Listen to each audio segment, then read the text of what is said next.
শেখ, আসসালামু আলাইকুম। ওয়ালাইকুম আসসালাম রহমতুল্লাহ বরকাত। জি। শেখ, আমার প্রশ্ন ছিল যে যে মাজারগুলোতে শিরক হয় ওই মাজারগুলো কি ভেঙে ফেলা যায়?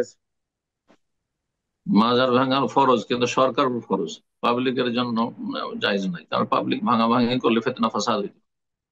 পাবলিক ভাঙতে গেছে আর আরেক দিক থেকে পাবলিক চলে এসছে, মাজার পূজারি চলে এসছে, আর দুই দিক থেকে যুদ্ধ শুরু হয়ে গেল, গৃহযুদ্ধ শুরু হয়ে যাবে না? এটা ইসলাম কখন সমর্থন করে না। কথা বোঝা গেছে? কিন্তু সরকার উপর ফরজ। সরকার, যাদেরকে আল্লাহ দুনিয়ার এই ক্ষমতা দিয়েছেন, সেই ক্ষমতার যদি, হ্যাঁ, ক্ষমতা নিয়ে যদি দায়িত্ব পালন না করে, হ্যাঁ, বিভিন্ন পাপ ছড়াচ্ছে মুসলিম দেশে, কিন্তু যেই কাজটি সবচেয়ে বড় ফরজ কাজ, যে আল্লাহ তা'বুদু ইল্লা ইয়্যাহ লা ইলাহা ইল্লাল্লাহ, আল্লাহ ছাড়া কারো ইবাদত হবে না, সেই ক্ষেত্রে মুসলিম হয়ে কি করে মাজারে সিজদা করছে, এই সুযোগ দেওয়া যাবে না। জি। হ্যাঁ, অমুসলিম যারা আছে তাদের ধর্মীয় স্বাধীনতা আছে। হ্যাঁ, সেই জন্য সরকার মন্দির ভাঙবে না, তাদের নিরাপত্তা দেবে।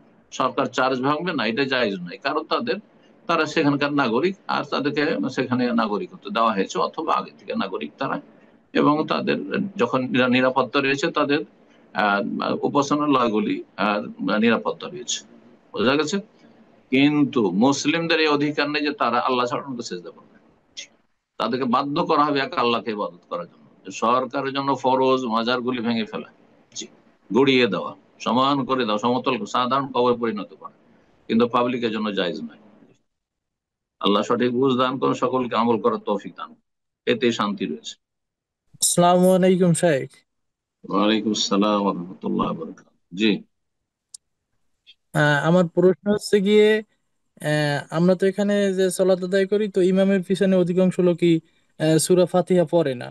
এবং সূরা ফাতিহা তো ইমামরা এত দ্রুত পড়ে, আমরা আলহামদুলিল্লাহি রাব্বিল আলামিন বলার আগেই তারা প্রশ্ন দেখি প্রশ্ন ইমামের আপনার রুকুতে প্রশ্ন, চলে যায়।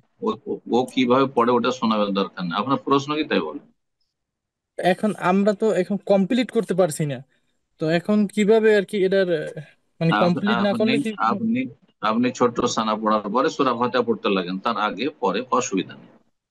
ও সূরা ফাতিহা পড়তে আপনি পড়েন।